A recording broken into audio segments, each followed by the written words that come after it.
বিকেলের হাওয়ায় মিশে গেয়ে বেড়াচ্ছে গান, মানুষের হাসিতে মুখর চারপাশে প্রাণ।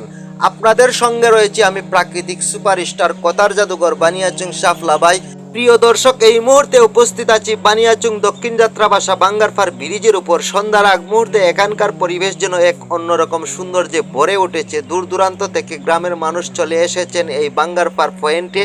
কেউ চায়ের কাপে চুমুক দিয়ে আড্ডায় মগ্ন, কেউ প্রিয় বন্ধুদের নিয়ে গল্পে ব্যস্ত, আবার কেউ প্রকৃতির মনমুগ্ধকর দৃশ্য উপভোগ করতেছেন। চারদিকে তাকালেই দেখা যায় প্রাণ চঞ্চলে ভরা এক সুন্দর গ্রামীণ পরিবেশ। আজ এখানে প্রচুর পরিমাণে কাঁঠাল উঠেছে, সেই সঙ্গে রয়েছে সুস্বাদু মৌসুমী আম। বিক্রেতারা ব্যস্ত তাদের ফল বিক্রিতে, আর ক্রেতারাও আগ্রহ নিয়ে কিনছেন গ্রামের তাজা ফল। কাঁঠালের গ্রান আর আমের মিষ্টি সুবাস যেন পুরো পরিবেশকে আরো প্রাণবন্ত করে তুলেছে। গ্রামের এমন সুন্দর মুহূর্ত, মানুষের সরল জীবনযাপন আর বিকেলের নির্মল পরিবেশ সত্যি হৃদয়ে ছুঁয়ে যায়। এই সুন্দর দৃশ্যগুলো আপনাদের সঙ্গে ভাগ করে নেওয়ার জন্য ভিডিওটি ধারণ করেছি।